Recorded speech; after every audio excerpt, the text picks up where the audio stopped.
Hey, folks, it's Lindsey Hustle with SPS back in the building for another SPS Edge Show.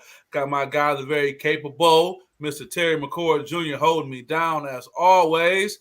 We will not have Coach Orlando Watkins throughout the entire show. There may be a quick cameo.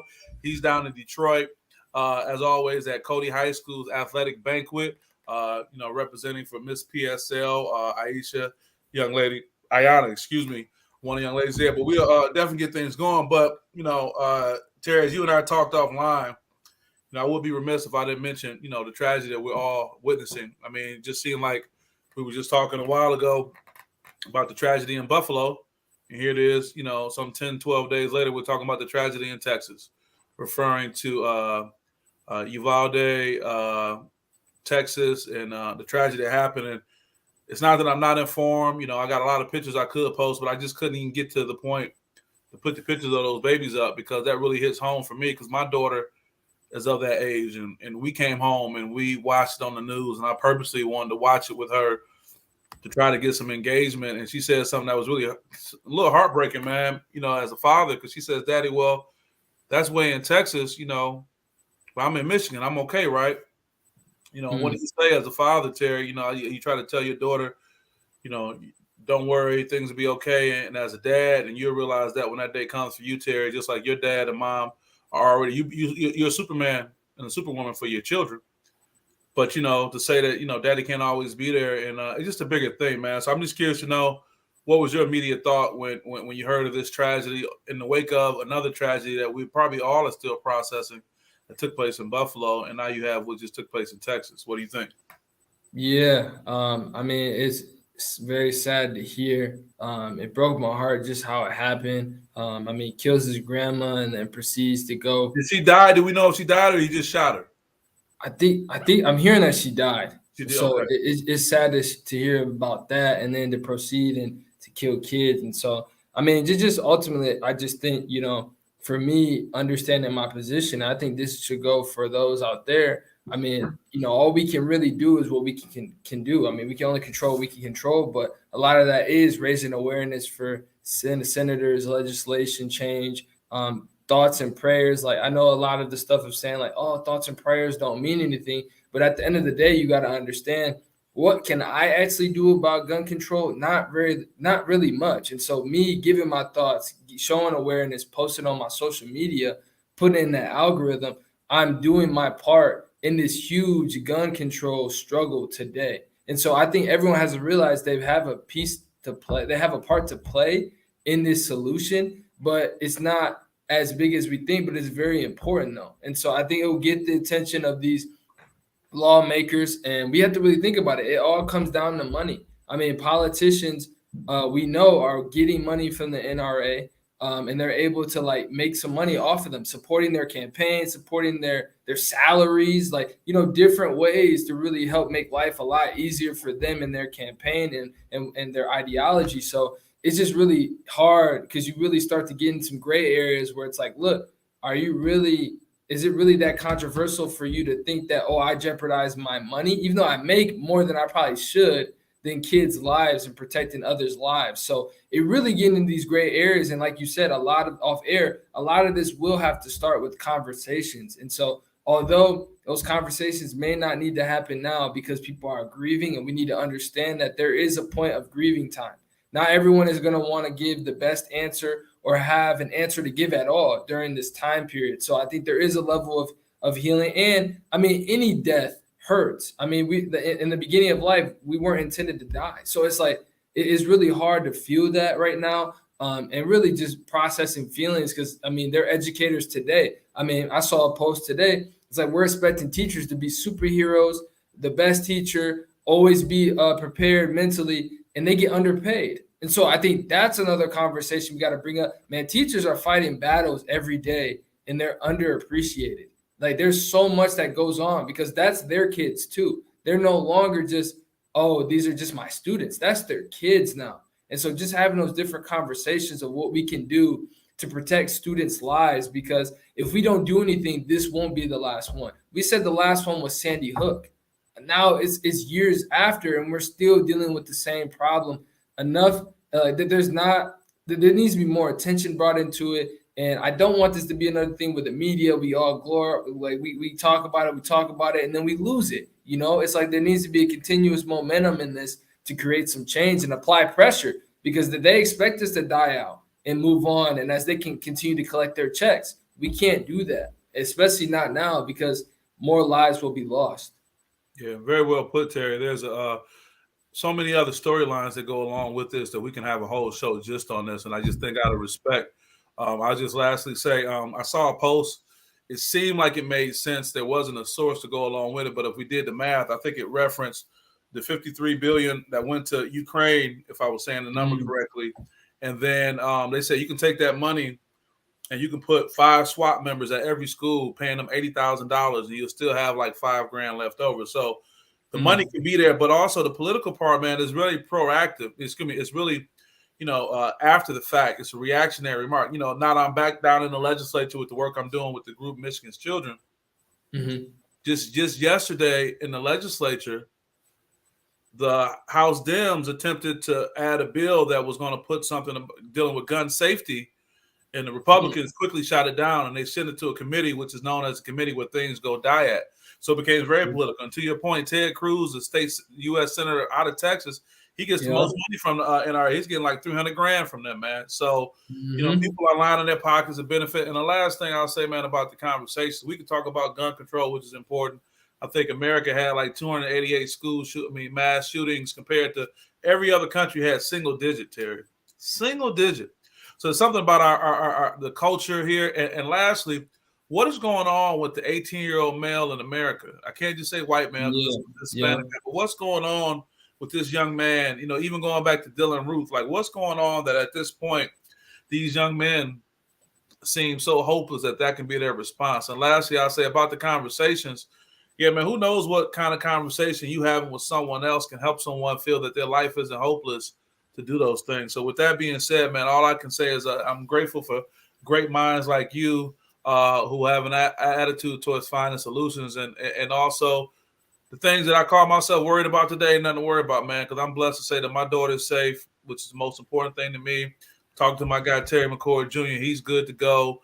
And I just think this gives us perspective as far as, how good life is and how precious life is. And I just hope that we don't have to have this conversation again at all, and particularly anytime soon. So with that being said, we'll continue to move on. Thank you guys for taking the ear for that. So I did tell you prior to this, I said this was going to be the messy show a little bit. A little messy with what's going on out here. What you talking about, Lindsay? Well, let's just pull from the headlines, man.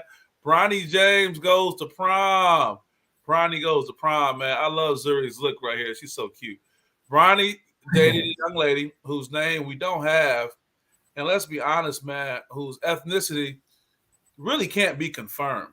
The statement simply put is that LeBron James Jr., Bronny, affectionately known as Bronny, took a quote-unquote white girl to the prom.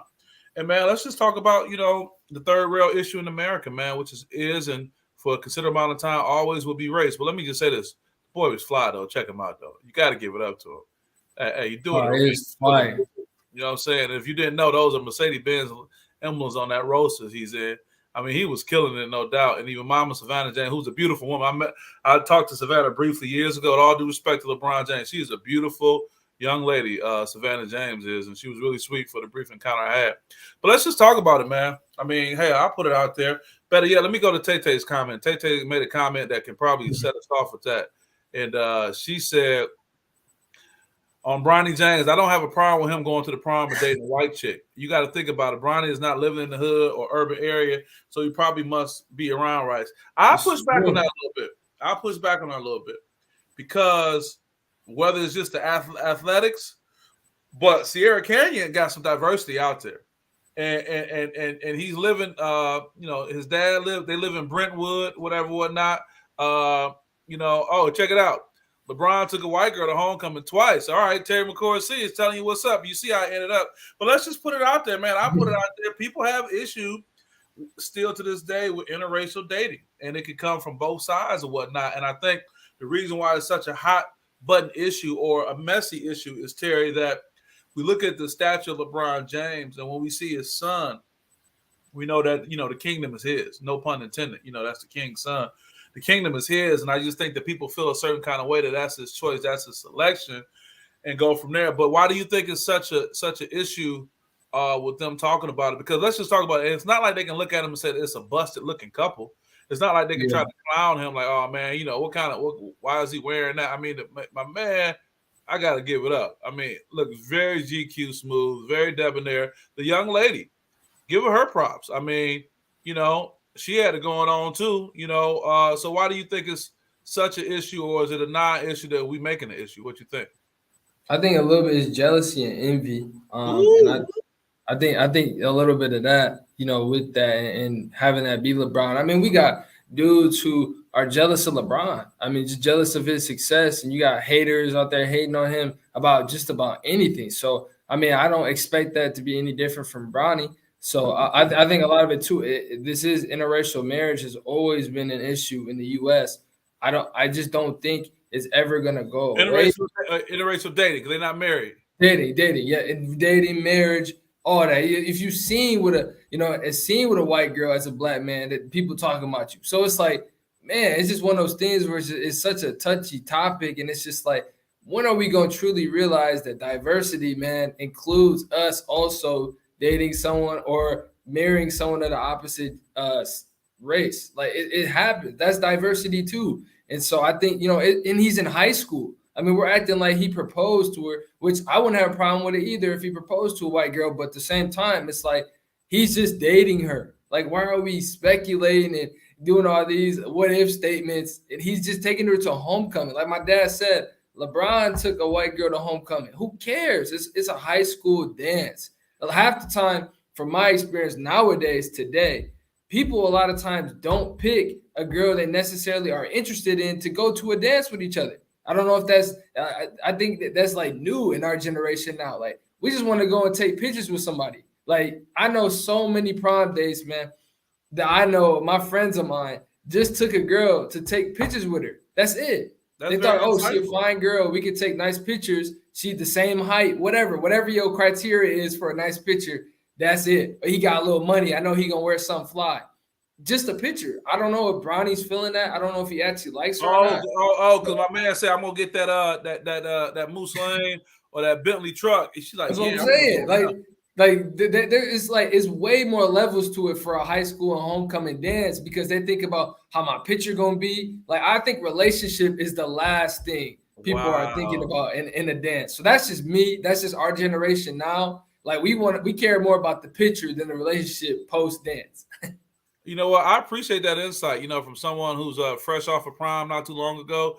You get it. Oh, my God, my prom, man, next year we'll be 30 years out of high school, dude. So I still feel young and good, man. But that's great insight, man. And I appreciate you sharing that. And I just think that society is that way. And the crazy part is that if it wasn't LeBron James Jr., if it was just some kid going to a local school, nobody would care. Nobody would think about it, so we'll see. So we won't belabor that point too much. He was fly, best of luck to them. And the last thing I want to say to really kind of shut the argument down, if you really want to go there, I mean, this picture right here says it all.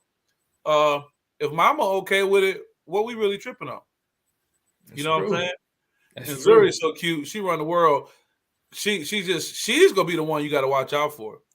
Because I don't hear too much about her, though. That's the thing, is we really don't hear about her, but she might just surprise everybody. And do a lot of personality, though, man. The times I've observed her in the media, just like the camera, she's camera ready. She got a lot of personality, and I think she understands that. And I would only imagine that LeBron James spoils her like no other. So that's the one you got to watch out for. So with that, we won't belabor the point. We'll keep it moving. On to the next one, man. We got Sabin versus Sanders. Before I do that, let's just shout out my guy Horatio Williams and the Horatio Williams Foundation. We are having an annual golf outing next month, Tuesday the 21st at Golden Fox Golf Course. SPS is going to be in the building. I want to thank Horatio for his support and what's going on. So we're talking about the Horatio Williams Foundation, also big support to Dick's Sporting Good, as well as Gilead Sciences has been big. But also, man, I want to talk about a new supporter, SPS, man. We got to give it up. Yes, sir. We want to give it up for Community Foundation of Lansing. I really appreciate their support, man, to be able to help me with what I have going on going forward. You know how tough it is out here in these streets, man, trying to do these interviews, and to be able to get the support from the Capital Region Community Foundation is a very great thing to be able to support. And it's so timely because I'll be talking to athletes about mental toughness and mental health. So really grateful for their support. So let's get to this next segment, man. Sabin versus Sanders, man. Wow. I mean, the world, and I told you this is the messy show today. First I had a picture of Sabin that was just one of his pictures running on the field, and one of the pictures of prime time just being prior. But I said, no, man, let's just add a little flair to it, So as you know, the backstory, everyone knows Nick Saban got caught basically on that hot mic talking to some donors like, hey, man, Texas A&M, man, Jimbo, they bought every player on that team, man. We got to catch up. What's up? You got to run them pockets. And, referencing to Jackson State and whatnot. And I can appreciate Deion saying, look, I don't want no private phone call. You said it in public, let's talk about it in public. But I think Deion sees it as an opportunity to raise awareness and stakes. But overall, people are coming to Saban's defense as well as going at him. Some are saying everything Saban is saying is true, but others are saying, okay, here you go crying. And the hypocrisy of the king of college football talking about he can't get somebody. I know you all engulfed in college football, Terry. So tell me what you think about this whole issue between Saban and Sanders. Yeah, I mean, so the thing that got me was when Sanders, the guy that they're claiming that they overpaid or they paid him to go there, is like, man, $1 million. Like $1 million. He's basically saying, where's my $1 million? My mom is still in the same house, still has I think 5 kids in a 3-bedroom house. So it's like now we getting real personal where you making accusations where it's like, look, we haven't seen any of this money. My mom is still struggling, and I'm trying to make it out for them and support my family. And I think too, the fact that Fisher is saying, Jimbo, I feel like it's really interesting because he talked about how you learn what to do from some coaches and you learn what not to do. And I thought that part was very interesting because he said if you go and talk to any of his assistants, now he's putting everybody on the hot seat. Kirby, Dabo, he putting them all on the hot seat. He said if you go to any of them that have worked with Saban, you will find out some things that you would not have known. And I think that's crazy because now we put Saban on this pedestal and everyone's like, oh, wait, what has he been doing? Like, what are we talking about here? And I think Jimbo was just saying everything, just letting it go all out and was like, man, we treat this man like he owns the world. In the moment he doesn't get what he wants, what he says goes. It's one of the things where it's like, he has no fault or anything. And so I think it was really interesting because, it shows that Saban's intimidated. I mean, why else, if you're that good, if you have those top players, why are you intimidated by that? Are you scared of Texas A&M? Are you scared of Deion over recruiting your guys who you want on your team? And, and it's just one of those things where you talk about maybe it's a little bit of prejudice because it's like, well, how can Jackson State recruit guys that are really good? They must be cheating. And Deion was like, look, why wouldn't a player that looked like me want to play for a coaching staff that looks just like him? Why wouldn't he want that HBCU, that home field with coaches and players that look just like him? I mean, HBCU should be loving that. He should want to come to a HBCU more than a PWI school. I mean, it's just natural. So it's just like for him to really say they must be cheating to be beating me really shows he's intimidated. And 2, man, he's starting to lose his game a little bit and he needs to step up a little bit. And that's why he's trying to get the donors' help. But that's just not how you get someone's help, by throwing shots like that. Yeah, NIL is going to be the great equalizer. And if you notice over the past few years, Nick Saban has kind of been warning the fan base, kind of like Gino Amarino at Connecticut, like this can't last forever. You had this expectation that we're going to always be on top. I mean, Georgia is the reigning NCAA football champion. I mean, Clemson was having their run back and forth. And you're right, when I believe it was Hunter made a comment like, dude, my mom's still, struggling. And Deion even said $1 million, he'd be making more than the coach. You know what I'm saying? What kind of sense does that make? So I just think that it just puts things out there. But the real winner in this, I think, is Deion Sanders. Because think about what he's done, man, as far as talking about changing the mindset. Deion, when he said, hey, I'm going to go coach at HBCU, the overwhelming majority of people said it was a bad idea. They said you wouldn't be able to make anything happen with that. I can remember, other NFL guys, saying, you're not going to be able to compete. And just this one man making this move has kind of caused the movement, man, that's really going to get them the kind of support they need. So it'll be something to watch. I guess, Nick Saban's not going to put himself out there and have a public conversation with Deion Sanders. So we'll see what happens. Terry McCord Jr. says Saban's message was really for his boosters to set it up, to step up. Yeah, I agree, but it came back to backfire. It's almost like keep your name out my mouth, out your mouth when you're trying to get something going. And he was trying to put that out there for his boosters. And I think right there within that window, they set up some like, Alabama Prosperous Foundation, right at that time, man. There's a lot of money going around, man. There's a lot of money going around, in college sports, man, particularly football. And I think this is the idea of it. But, yeah, it came back to haunt Saban, and he has to be a little bit more careful who he's speaking on. And you can't speak on prime time, man, because prime will bring it right back to you. You know he didn't even like try and like, oh, some schools are out here paying their players. He said Texas A&M. And it's like you name dropping. Like once you start to name drop, that's when it becomes personal. It's like, you want the boosters to step up, but the fact that he name dropped, because coaches are smart too. Coaches know if I name drop or if I'm really specific about something, that's always going to represent me and my school. And so for him to say, oh, Texas A&M is paying their players, that's really taking a shot at their program, their boosters. They're like what they believe in over there and their culture. Like that says a lot. That shows you kind of like you're intimidated a little bit for you to throw out a name like that, because then that causes the boosters, to see how much Texas A&M is doing and they amped up their game. But also too, you taking notice on who they bringing in their school.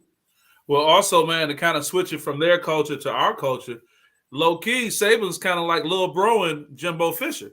You know what I'm saying? It's kind of like, oh yeah.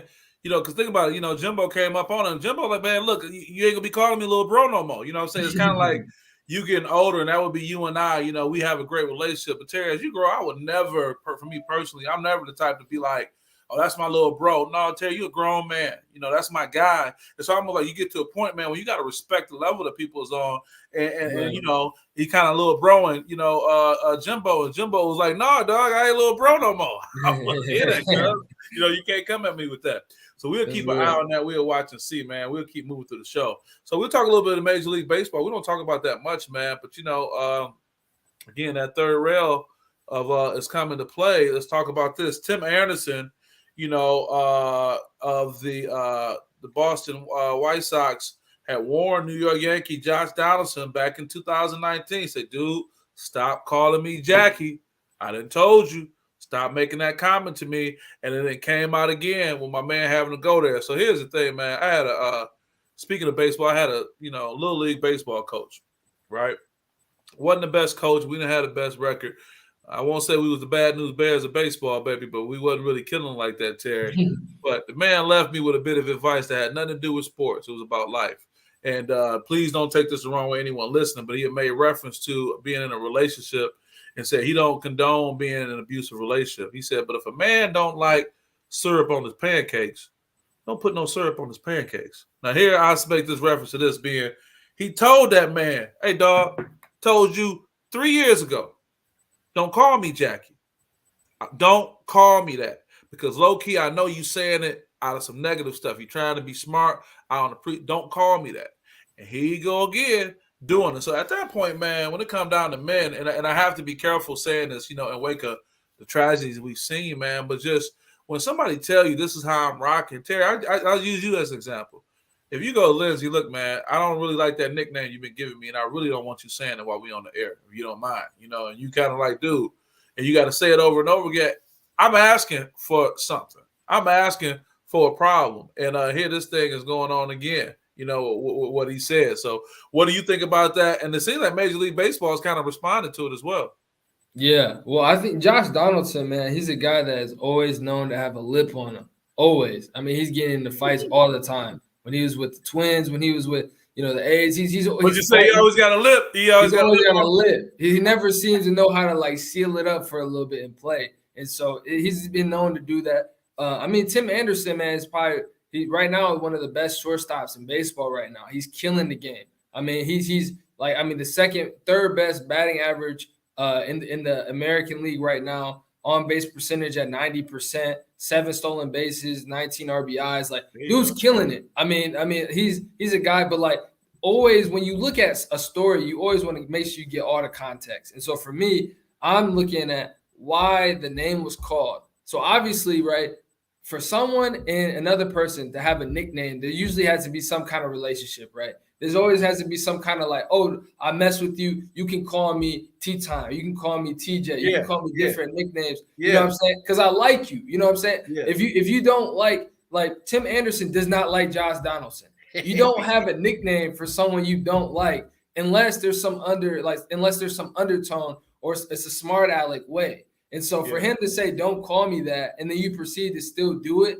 after you guys don't like each other, you can't tell me that there's no other way that's, to bring him down or has some negative tone to it. It doesn't make sense because he just told you to stop doing that. And then now he's doing good and y'all meet again and you back to doing that. I know trash talk is a thing, but I do not think it was a coincidence for him to say Jackie. Now, if he would have been on the other side and was like, oh, man, I really love his game. We have a great relationship. He reminds me of Jackie Robinson. Now we're looking at a totally different story. We're like, oh, let's see why he would say that, because it's in a compliment context. This one is more like a trash talk. Oh, you a Jackie. Okay, what is that? What does I'm a Jackie mean? What are we talking about here? Because now we're talking about the man that defeated all odds in playing Major League Baseball, the man that took a lot of racial undertone, averted racism, internal racism, internal in the team racism, whether it externally in the field, any kind of racism possible he faced. So it's like you get in some areas, man, where I don't think you want to go while using a negative tone. And so I think that's for me where it's like you didn't mean that in the way you knew, in the way you wanted it to mean. And the people defending him, it's like you didn't really see the whole story then. You don't know their history. Josh Donaldson and Tim Anderson do not like each other at all. They never have. But that's the thing with racism, and it's funny to me because the worst thing about racism is trying to justify the offense. Well, for him having to explain why Jackie is offensive. See, that lose that because then it becomes subjective for other people. Oh, well, what's the problem? Well, he was trying to do it because if already in your mind you don't want to accept the fact, you're going to give every reason why it's okay. It ain't about explaining. This man told him, hey, man, I don't care what the reference is. Don't call me that no more. I got a problem with that. So as a man, if another man or as a woman, if another woman tells you that, you don't do it.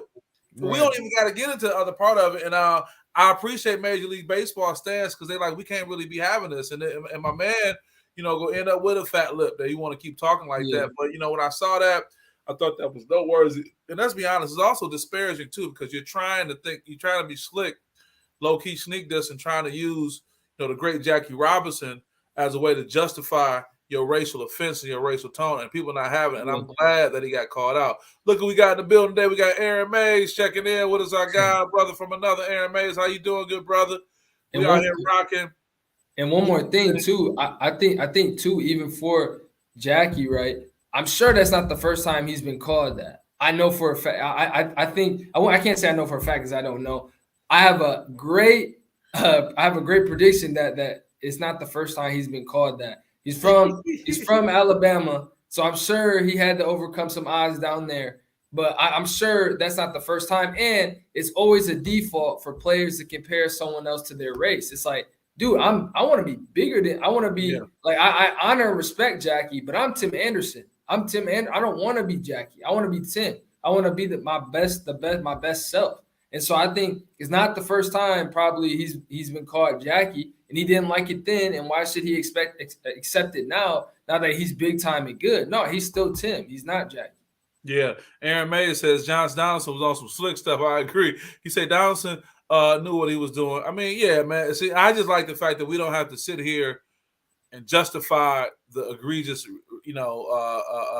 reaction that's taking place. You don't got to sit there and justify why it's bad. My man said, no, I take issue with that. I done told this man about that, and that's that.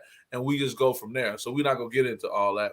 So speaking of other people who have an impact on people going forward, man, I told you we continue, the messy show a little bit, but I think it's some merit to this, man. should Kylie Jenner get Defensive Player of the Year? Because she be shutting cats down. She don't even hoop. Look at her roster, man. Look at her roster. Look at that roster, right? She got an all-star roster, man. All due respect to Ben Simmons, but come on, man. Wow. I mean, and when I posted the picture online, I couldn't even put all the people in the picture, man. She done ran through some. Hey, but she love them light-skinned brothers, don't you, Terry? Yeah, yep. Light skin, curly hair. Dude, hey, I bring this up because of Devin Booker's, dismal play, and the semifinals and whatnot, and it was rumored that they had broken up. So I just bring her up, man, to say, wow, what kind of impact did this woman? Well, let's go further. This family have on athletes and celebrities, man. It's like, dude, you should be like, she the kiss of death. You don't want to get with them. And I don't know why each brother probably saying to themselves, well, I'm going to be the one to get past it. But they leave a trail, dude, of broken men wherever they go, man. I mean, think about these cats. Technically, Blake Griffin was dealing with her early on. I mean, maybe your boy, who's my man? He got on the Cleveland jersey right now. Jordan Clarkson. Yeah, maybe he kind of straight, but Utah's kind of like, really not making no impact. We know what's going on with Kyle Kuzma. Then your boy D'Angelo, I mean, all these guys are kind of like, with the exception of Devin Booker, just kind of out there, Hey, what Terry McCord said, Jenna Kardashian curse. He's right, the JK curse, man. And these cats be thinking they're going to be able to, they're going to break the curse, man. But if you an agent or somebody, you like, man, leave that alone. What you think about that, Terry? Yeah, I think, it does come with, their eyes leading them astray. Their eyes lead them astray. I mean, I can't lie. I mean, she's a very attractive woman, but that, as we know, there's much more than just attractiveness. It's much more. And I think there's a level, like you said, I'm going to be that guy that's able to push it through. I'm different than them.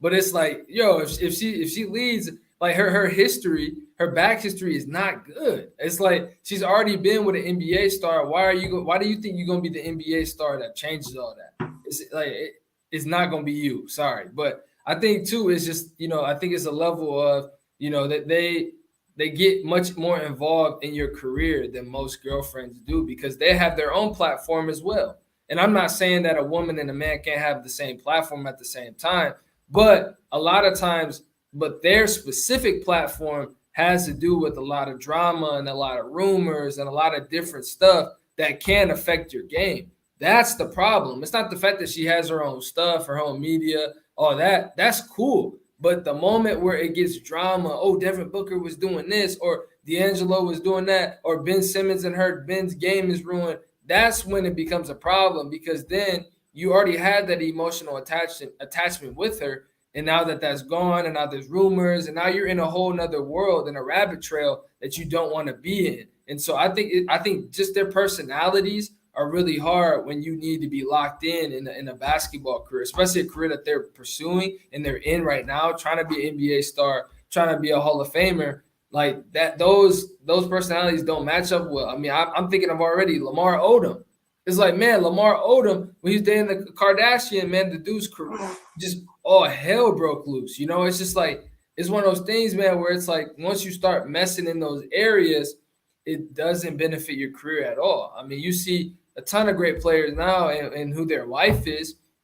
Aisha has her own platform. Savannah James is starting to build her own name. It's not the platform, it's what that platform produces. Does it produce fruit or does it produce rotten fruit that will end up your career not being well? So I think that's just really the biggest thing, just what they're known for and what their platform has negatively affected their careers. Yeah, well put. You talk about it. I mean, their platform is based in rumor and scandal. Moni, our buddy, says it seems the family loves rich black man. The one sister before Booker had Ben Simmons, Blake Griffin, D'Angelo Russell, Jordan Clarkson, and Kyle Kuzma. Then they don't think they're a garden tool. Yeah, I mean, but somebody made a comment, man, that was referring to Kim Kardashian and Kanye that really spoke to, and I thought it was really insightful of the brokenness that we've seen for Kanye. See, most of these times, dog, these players that we just put up, if you look at these guys, if you think about it, for the most part, if they showed up anywhere, they're going to be the talk of the town. However, with that Jenner brand, or that Kardashian brand, they got it going on. They got the same thing. So it's not like somebody made a comment like when you divorce somebody, that person still got to use your name to get in somewhere. You know what I'm saying? Like, no, she's on her own and she's on to the next. And believe me, there's a lot of brothers lined up trying to get with it. But man, nowadays cats just look at these cats and man, look, that's probably not a good look because of where people go. I mean, do guys come up after they mess with them? Not really. I mean, Kanye ended up getting his billions together. Kim helped them out, but she moved on to a totally different kind of cat. And man, it's almost like you better off not messing with them because they'll make you look bad based on who they get with after you. I mean, Pete Davidson, for real, dog. Yeah. this is complimentary. But with that being said, I was laughing when I said, "Is this the defensive player of the year?" Man, she played better defense than the what is it? Boeheim's 2-3 zone or whatever. Oh yeah. So let's see what else we got going on. We're going to get into some basketball. I want to go back to an early comment. Tina Boo, you still on? Tina, you do notice I stepped off screen when I had to relieve myself, so you didn't have to see nothing you didn't want to see. Tina Boo said, thoughts on Max Christie staying in the draft? Were you both shocked? So outside of Hogarth and Walker are talented. Shake. Yeah, it's kind of tough. Would I say I'm surprised? It did catch me off guard a little bit, but what I figured must have happened, Tina, is that he got some feedback. Some people said, no, you good. It may be what the draft class is. I don't want to say that the draft class is weak. I think that's not really cool to say, but he probably got to find out that he had a better opportunity based on getting that. And it's all about the kind of information you're getting and what people are telling you. They probably say, hey, and then again, man, look, at the end of the day, if you're a second-round pick, you're a second-round pick. And it doesn't mean staying an extra year to go change all that. And to your point, Tina, and as I get ready to go to you, Terry, she's probably like, man, what kind of support am I going to have coming back next year? Is this first year that I'm in? Because it could be, you coming back next year. You got to be the man. He's probably not trying to take on the Prom. So let me go get my meals right now. So what do you think about with Tina's question about Max Christie staying in the draft? I'm a little disappointed. I'm shocked a little bit just because the name of the players that decided to withdraw from the draft. I was surprised the big man from Indiana, Jackson, decided to go back to Indiana. I was surprised about that one. It was a couple of players in there that I really thought could be at least the first round or early second round and really make an impact on someone's team. But Christie's a guy who I think is about 2 or 3 years away. I'm not saying that can't happen in the NBA with the team and getting with the trainers, like maybe the Warriors swoop them up at the end. I don't know, or maybe a well-coached team who's known to developing great players at the end of the draft swoop them up. I don't know, but I do think that his body type right now, and he's such a raw player, and he has a ton of talent, and his IQ is there. So it's one of those things where you feel like maybe he should stay and develop a little bit more. I thought he'd say yeah, and I thought the feedback would say yes as well. But I'm just looking across the board of who's still in the draft. I just don't really see him competing. But then again, maybe his development does come later, kind of like a Jordan Poole. People were questioning why Jordan Poole went into the draft. I mean, a guy who was undersized, smaller, had foot speed, didn't really play much defense, but could score the ball well. I mean, Christie, a little bit the same comparison a little bit. Christie's a little bit taller and lankier than Jordan is. But same comparison, guys that can score the ball at a good rate, and that that's really they're young, their body's still young. So maybe that he has a Jordan Poole kind of like career right now. So coming up. So I mean, it's one of those things where I just wish he stayed longer to get that college experience, because I feel like this year would be the year where if MSU has a great year, it will be because of him, and so he could maybe lock in a top 20, top 10, top 15 pick. So, I mean, I'm really one of those kind of guys where it's like, maybe wait a second, but obviously someone knows what they're talking about and he's listening to him. And I just hope it works out for him because, I mean, he's a great kid, great guy. Yeah. To Deion's Hoopage point, he said, Jordan Poole, did you see this coming out of Michigan? No, I didn't. I really didn't. And I'll be honest, I wasn't really a fan of Jordan Poole or his game at that time. But, this goes to, you kind of said in your comments too, Terry, it's all about where you go. Yeah. Man, some of these drafts come down to where you end up going. It come down to you making a team based on them having a max deal for somebody and they can't bring you in because they can't bring you in, because they got this guy that spent all his money on. I can't, let you play over him. That's going to make me as a GM or a scout look bad. I didn't see that coming, but, we've seen that with this Golden State Warrior offense, and Hype Baller Hoops has a comment, too, that we're going to talk about in a second.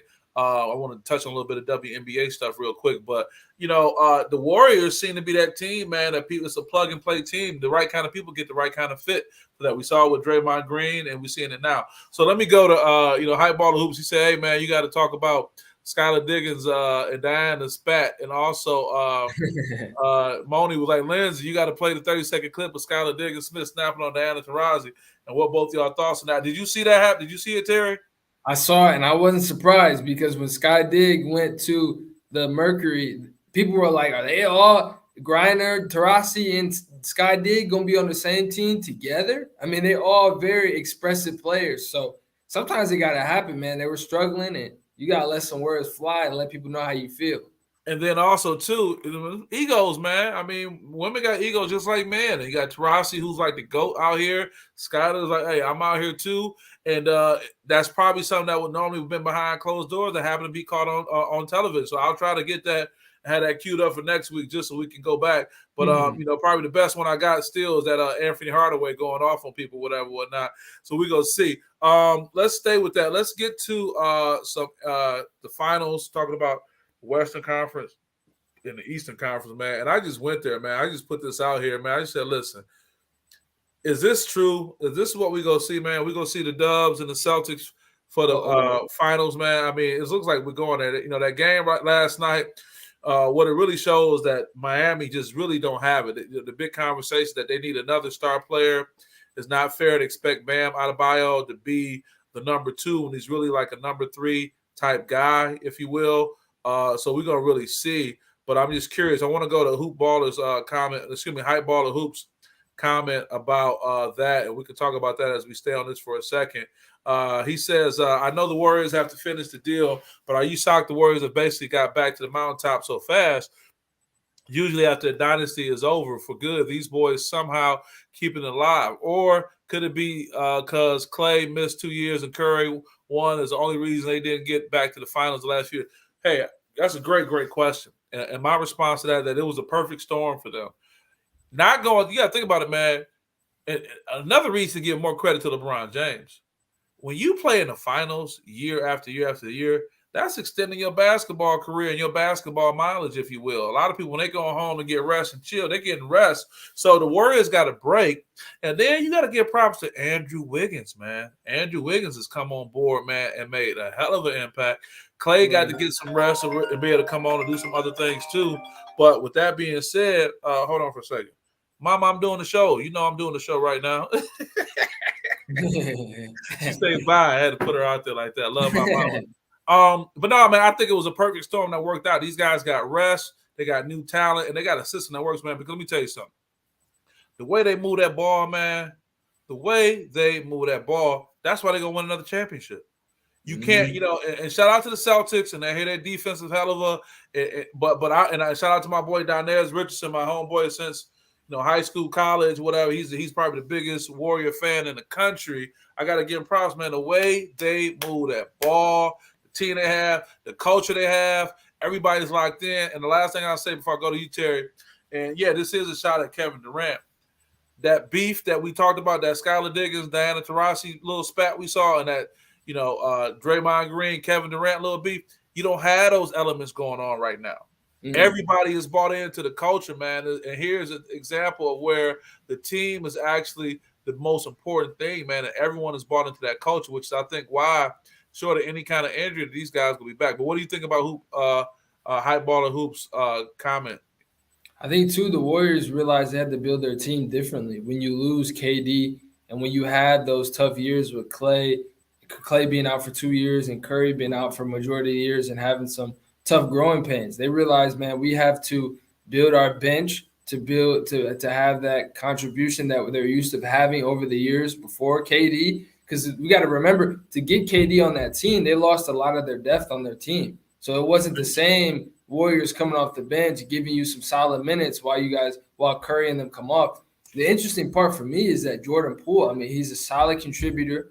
He's grown so much in his game where he sets his players up, he sets his teammates up for great shots, great open look shots, looks for his own shot. And, I mean, although he struggles defensively, but he's still wanting to be there, wanting to be in the moment. And so that takes a lot of pressure off a guy like Curry and a guy like Clay. And so it really allows them to really gel together as a team because they're constantly moving. They have identity as a team. And that's why I think the Heat are struggling right now because they don't really have someone that can create shots. Jimmy Butler can create his own shot, but he's not creating shots for other people very well. It's a struggle to get the ball down there to Bam Adebayo.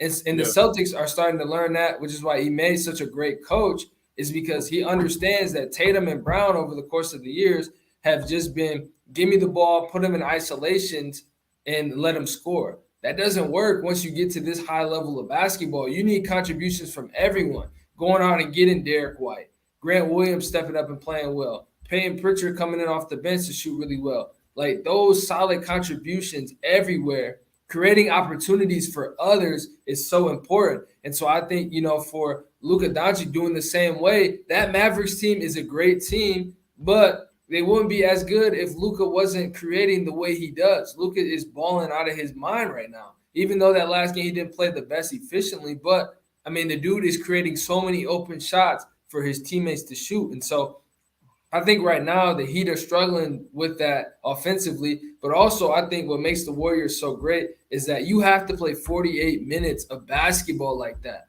Even though you may be up, which we saw the Mavericks go up, they get into cold spells. And we saw the Heat and the Celtics go into moments where they're just in a scoring drought. The ball just can't seem to get into the basket. And I think with that being said, the Warriors, you see that sometimes, but they just had that gear. They had that championship mindset, that gear where it's like, yo, it's time to turn it up. And last night, I mean, we saw, or the night before, we saw the Warriors wave the white flag and their bench came in, and the bench brought them back into the game. So it just shows, man, it's a culture there. It shows they know what it takes to win. They move the ball well. They play defense well. And so I just feel like, man, I don't know if the Heat and the Celtics can really do that for 4 games straight against this Warriors team. The Warriors can't afford to blow a game because they know how they're going to play the next game. Celtics and the Heat, we don't really know. I don't know. Can the Heat come back and win 2 straight?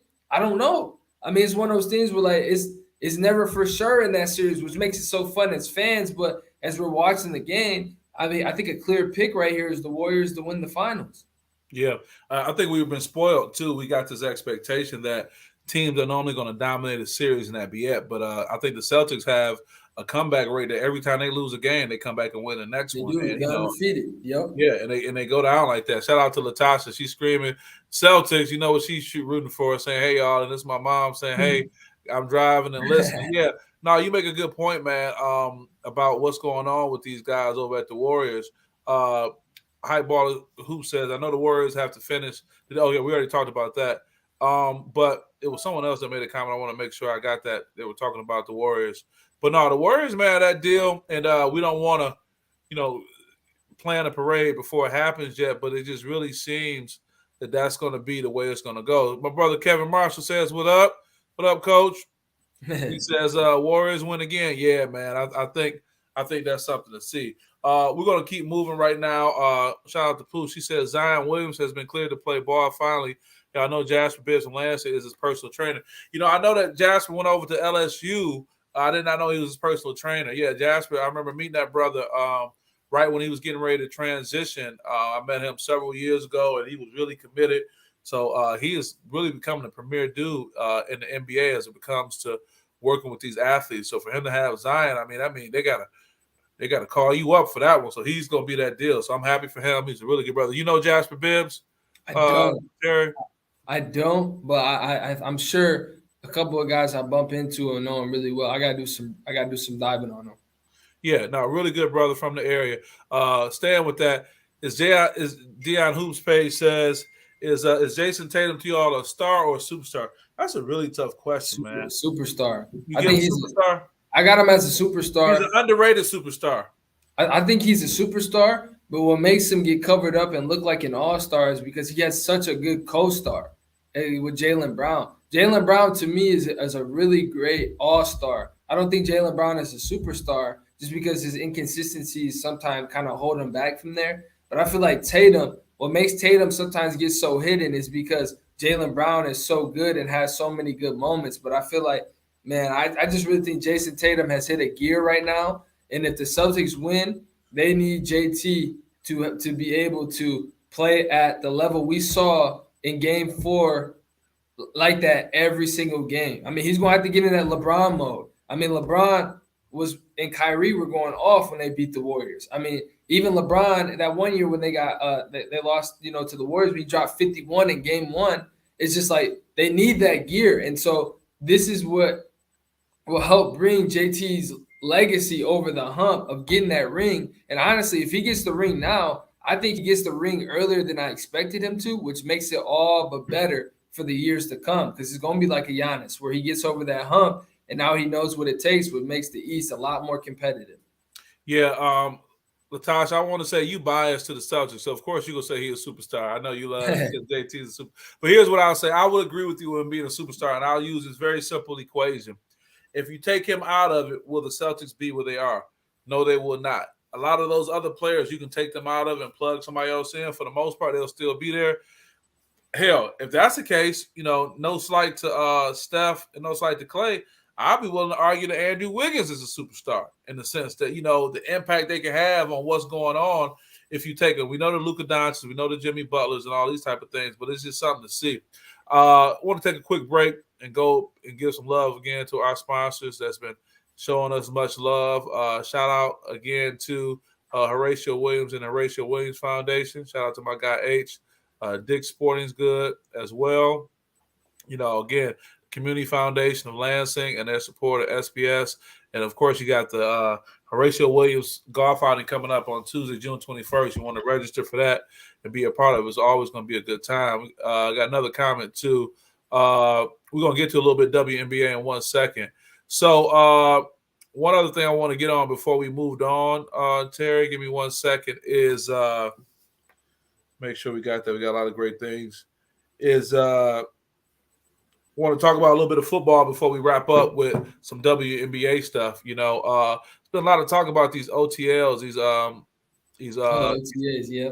Yeah, these OTAs, excuse me, these other team activities, and people showing up or not. I just think, there's a lot of controversy around that when it comes to the NFL, because you hear about these guys, showing up or not showing up, and it's always a discussion. And in many cases, always connected with, what kind of money are these guys making, man. But I just think football is different. But it's unfortunate because when we talk about, sports, we got this practice mentality. You got to practice, you got to practice, you got to be there. But I think for football, man, a lot of these guys like, dude, I do not have to be here, man, to make sure I can have a good run. But I think it's this whole thing about everybody being around and being involved. But you're the guru that we defer to. What do you think about OTAs? Do you think they should be mandatory? I think myself, I believe so. But a lot of these players missing OTA, a lot of it is contract based. So you got Lamar, who hasn't signed that extension coming into his rookie year.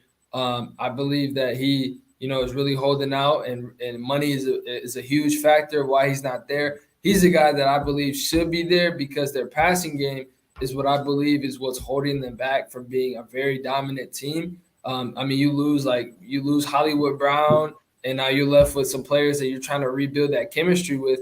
You look at a lot of Lamar's highlights throwing the ball, it's to Hollywood Brown. So, I don't think it's a coincidence that, your team would want you there to bring that chemistry to the team. You're the leader of the team. I think Kyler Murray the same way. Him, same thing with contracts. He believes he deserves a lot of money. And there are people out there saying that him and Baker Mayfield are in the same conversation. If you put their stats next to each other, one would argue that Baker may even did a little bit better because Baker inherited a 1-31 franchise, So it's one of those things where, you're not really separating yourself from your company. And so I believe that's what kind of these deciding factors are. But OTAs, period, I think they're really good for rookies. I think they're really good for those that are trying to make a name for themselves, that may be on a team for their last shot or maybe trying to get acclimated with their new teammates, a guy that gets traded over there, trying to find his way with his team. But guys like A-Rod and Patrick Mahomes, not very so much, but what could go wrong with working hard and getting better with your team? I really don't see it wrong in that. Obviously, if you miss it for a family emergency or you got family vacation, go ahead and do it. I mean, I understand the sacrifice that you're facing whenever you have to be with your team more than your family throughout the year. So, but I mean, if you can be there and be there 100%. Don't be there for half the days and then leave. I mean, be there 100%. Be there with your team and get better. I mean, you can't go wrong working hard and giving your best every day. Yeah, I totally agree with that, and I also agree with you when you say that a lot of this is based on contract stuff. Like, I'm not going to show up and be there if I'm having this contract discussion. Mm-hmm. But would you agree that football, unlike basketball and some other sports, is one of those that practice is more so being present compared to going hard? You know, you don't really go hard and practice all the time and be expected to win, because you get those vets. You know, those vets come in. Look at Tom Brady, for example. I mean, nobody's expecting him to go hard. It's pretty much time to do whatever he wants to do at this point. And I think this is the only sport. I mean, you did hear about Bill Russell at times that he would be sitting in the stands at the Boston Garden doing practice, drinking coffee, talking to Red Auerbach. But, some special players get special treatment. But I wonder if sometimes we get lost on this discussion. But I defer to you as a football guy when you really talk about, hey, be there for your team. It probably does so much more from a team chemistry and a psychological standpoint that they're like, okay, my man is here, compared to just sitting out there, Right. Or even if they're not participating and they're just kind of just being there, being with the team and, really building that chemistry, you just sitting out to protect your body or to rest your body. But I have thought about maybe throwing in like a bonus to your salary or something if you show up to OTAs. I mean, just little incentives, because players are like, man, this is like volunteer and I really don't have to be here. There's no benefit or anything. You have some players out there that are like that. I'm not being paid for this time right now. This is volunteer. And so I think if you throw in something like that, it'd be great. But, I mean, it's really hard because what will really motivate Tom Brady even more or Aaron Rodgers more, if it's something like this, if it doesn't involve winning a Super Bowl. So it's just one of those things where, you try and build ways for, your team to be around. And so I think it does take a level of commitment. But I think also, too, you're talking to guys who probably arguably commit more to the game than a lot of their teammates. So they're like, look, I watch a lot more film. I'm on the field during the season a lot longer than a lot of y'all. And y'all want to come at me for some 2 weeks of practice that I missed that they probably ain't even really going hard anyway. I mean, we really don't get much footage about OTAs, but I mean, they're probably like, man, I commit to this sport a lot more than y'all. And for y'all to come at me about something that's volunteer for a couple reps on air, I mean, it's just conversations, but I do believe that every player should be there if they can. Yeah. Appreciate you, Tina Boucher, that she enjoyed the show today. Great topics. We got a few more before we get out of here. And I wonder if it's worth the league incentivizing playing, or they may say it ain't worth paying these guys to get them there. So it'll be something to see. Two more topics before we get out of here. This is going to keep us with the WNBA. I forget who said I want to go to her comment. It was really right on time for what we about to do. Oh, yeah, it was Pooh. Shout out to Pooh. She says, if I said to y'all Brittany Griner won't be free till late summer, you say what? I don't think she a top focus. It's sad to say. Let me tell you something, Pooh. You must be in my head, because I swear to you, I was like, she's not getting out to the end of the summer. I knew it. I knew it. I said that to myself today. As a matter of fact, her wife went on TV. She's making a plea. And I just think that the Russian authorities are just not going to make it a priority to move that fast. Here it is, basically end of May, 1st of June. It might be the summer or fall. Of course, we want it to happen sooner. To give you a little bit more backstory, Terry, that her wife, she said she hasn't talked to her in 100 days. The only time they've been able to communicate has been through the lawyer. She said the last communication she had with her, they had Brittany in the room, and she was texting and saying, hey, they about to take my phone. I'm in this room and blah, blah, blah, blah, blah. And that was the last communication they had directly like that. And it's a sad case, man. And it's clearly a political situation that's going on. But they're talking about this prisoner swap right now. Excuse me, but it's crazy. I mean, the swap, excuse me, guys. The swap they're trying to do, they're trying to swap her for like an arms dealer. Like on some real, for real, like Destro type dude, like an arms dealer. Like, okay, we'll give you her for that. And it's sad because I hate to say it, but you really wonder if by them doing that, if somebody's going to come out and say, why are we, supporting this trade, considering everything that's going on in the trade, I should say this prisoner swap, considering everything that's going on in the world, and you're talking about an arms dealer. So they don't play around, man. They're like, no, it ain't like they want somebody who's wrongfully accused. They're like a straight criminal. They want to be able to make the swap for. And I wonder if they even put that type of person out there just to challenge the United States to see if they'll be able to do it or not. But I agree with Pooh. I think it may be late summer, and hopefully we could both be wrong and it be sooner than that. What do you think? Yeah, I mean, the Russians know what they're doing. I mean, it's a guy that he was convicted for like trying and planning to kill U.S. people. I mean, dealing arms and doing different things like that, doing very dangerous things. And so I think it's no coincidence that they want the biggest thing that we can offer, or someone that they believe is valuable to them. And I just, like I said on the show a couple of weeks ago, it's like I do believe that, man, it might be into summer, but I don't want to say that. But it's just like the way that stuff is moving right now, and the way that they're asking for an arms dealer now. It's just like I don't really see this happening as fast as we think, and so it's just one of those things where my gut is really telling me into summer, but my heart is hoping that she gets out earlier to be back with her wife and to be back home. Be back home and safe. So I mean, and we only know so much of what's going on in those Russian prisons. So it could be some very gruesome stuff. It's going to be a lot of trauma and a lot of things that she's going to have to work through. And the sooner the better she gets here. I mean, we could just really get to just letting her be here and be home is probably the best thing ever for her. So I really hope she gets back. And I'm with you into the summer. Yeah, we want that to happen. Shout out to Hoop Ball and Scoop. I love how y'all talk about the WNBA. The young fella knows WNBA. That's awesome. Keep it up. We will keep it up. We appreciate that. Speaking of that, we're going to wrap up on this, man. Talking about Candice Parker, that is. Pooh said Candice Parker might be the face of WNBA, even at her older age. Her milk commercial runs all day, and that one with her and Steph Curry and Sue Bird, she could do no wrong. Yeah, and Pooh, I don't know if you know that she also was just voted one of Time Magazine's, top 100 most influential individuals, man. I think that's a huge recognition. But shout out to her. And she just recently broke the OG record, as I said. And I think one of our followers actually broke down what it was. I'm going to share that with you in 1 second, as far as what her actual accomplishment was. To be sure, it was referring to one of her triple doubles that she had. But let me just go and pull this up. Give me a second. Yeah, here it is. It was Baller's page. Candice Parker is the oldest player ever to get a triple double, and she makes Time Magazine's list of 100 most influential people of 2022.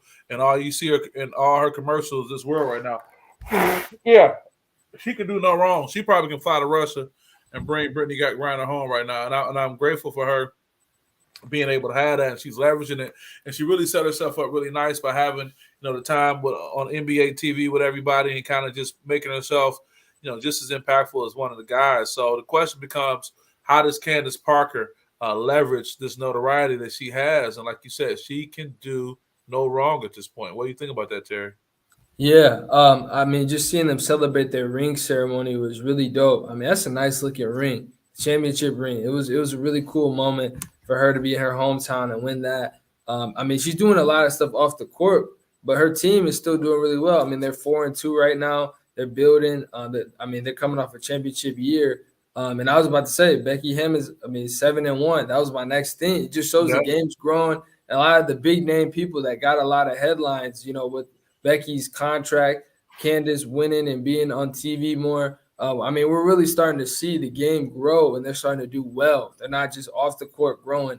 We're seeing them do well in the sport that they're trying to bring up, and it's really causing us to look and really pay attention to it. So, I'm only up from here, honestly. I think she's going to end up possibly coaching, being on TV a lot more. I wouldn't be surprised if she ends up being on ESPN or something like that and having her own segment.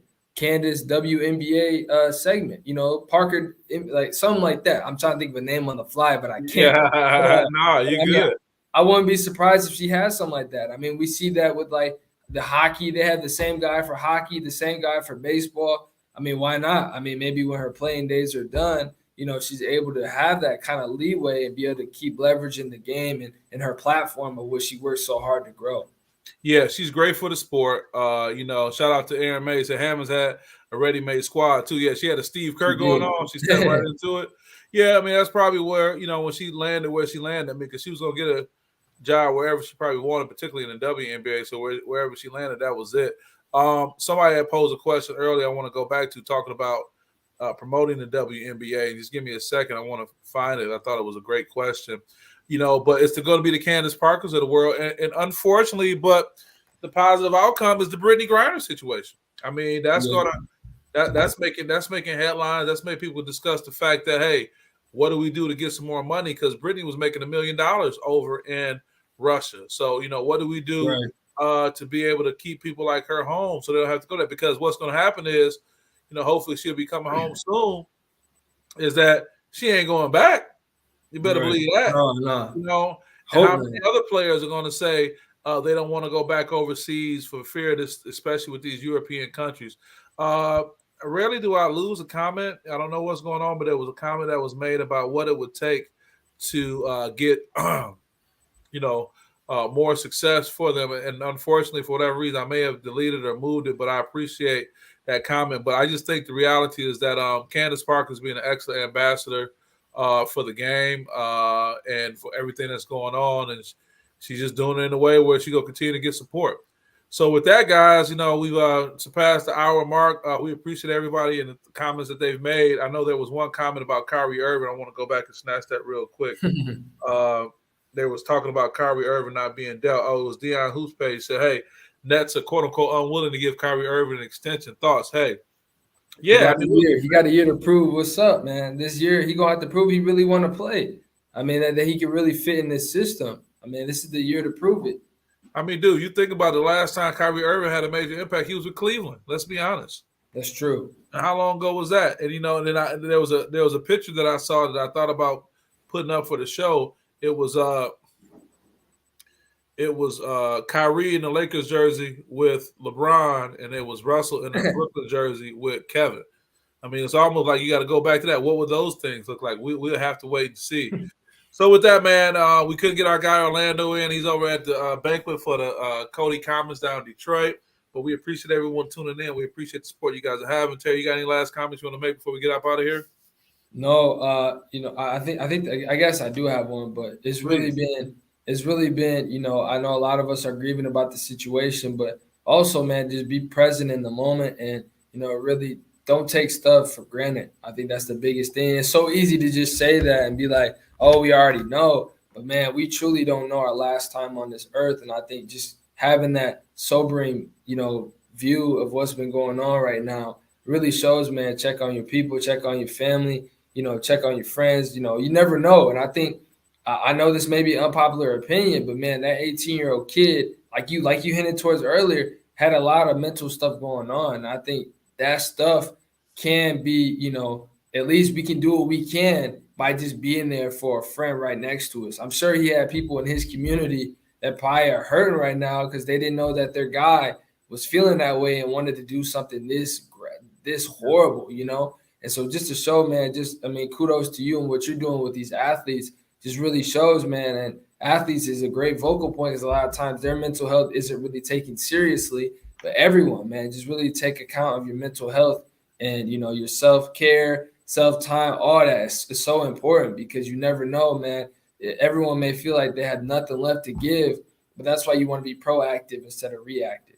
Yeah, very good, man. And, yeah, you're right. I think the message of the day is to be present in the moment because we don't know. And like I said, the things that we normally make trivial and we worry about, the things that we worry about, we have to realize they really are trivial. And giving their roses, I love you and all that you do. And we're going to make sure this summer you can be part of what we're going to be doing, reaching out to these athletes.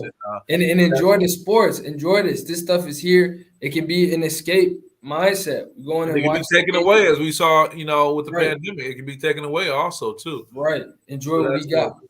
So with that, it's Lindsey Housen and Terry McCord Jr. give you guys another SPS Edge show, and we'll be back next week to get it going again. So we appreciate you guys, and we'll see you next time. Peace.